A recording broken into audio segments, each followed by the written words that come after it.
an expert, and he's been on with us before, Steve Hassan, cult expert. He's the author of the book, Combating Cult Mind Control, and he was in a cult himself. So you hear this. And Stephen, we've looked into this story, and we hear those anecdotal stories about Lori, how she changed.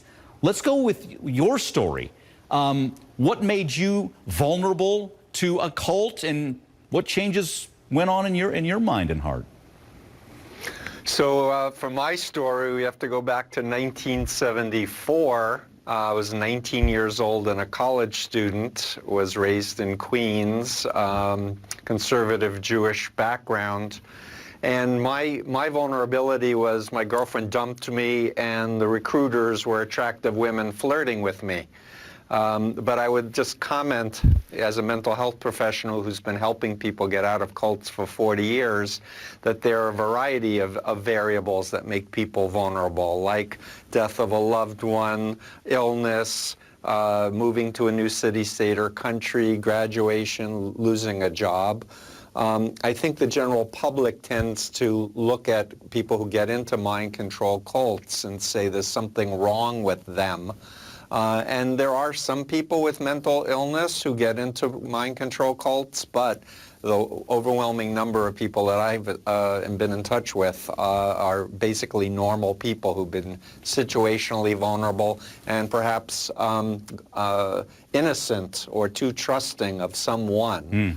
And in understanding what I can of this case, it sounded like from Charles Vallow's papers that he loved his wife, and she was a good mother, was described as a good mother, and went through a radical personality change.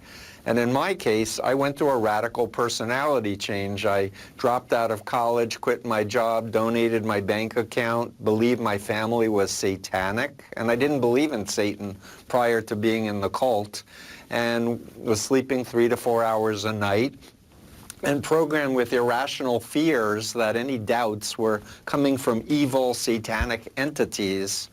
And it's so dangerous when people are believing in an ideology where somebody claims to be a prophet and they're getting revelations of truth.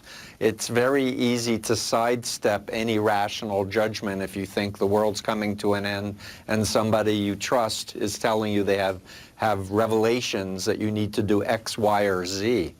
What was your light bulb moment that said, wait a minute, I'm wrong here, I got to get out?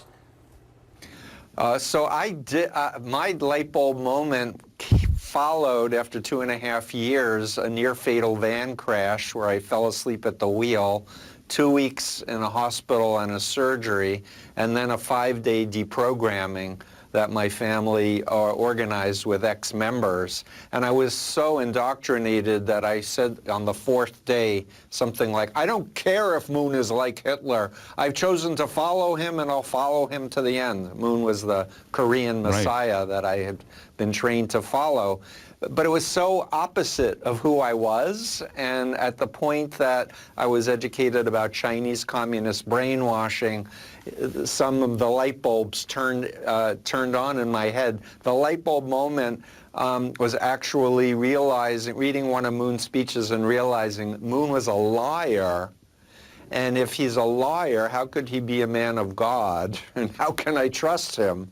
So the whole house of cards was built on this belief that the leader was God's agent on earth. And the minute that I started rationally going, wait a minute, he's a liar, things started to fall apart and my real identity surfaced. Quite a story. Fascinating. Stephen, thanks again. I'm sure we'll have you back as we continue to follow this story. And by the way, Stephen's book is, again, called Combating Cult Mind Control. It is out now. Stephen, thanks again. Appreciate it. Thank you.